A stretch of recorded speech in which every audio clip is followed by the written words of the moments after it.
At 29 and I find myself wondering, what did happen to the last 10? I ran away with my life, fast forward, never turn back again. It's kind of funny that the more we pass time, the more we need to set the rewind. And 19 was the year I had to leave you, but now I'm seeing all the signs.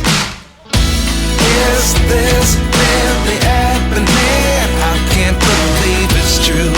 I'm just as surprised as you.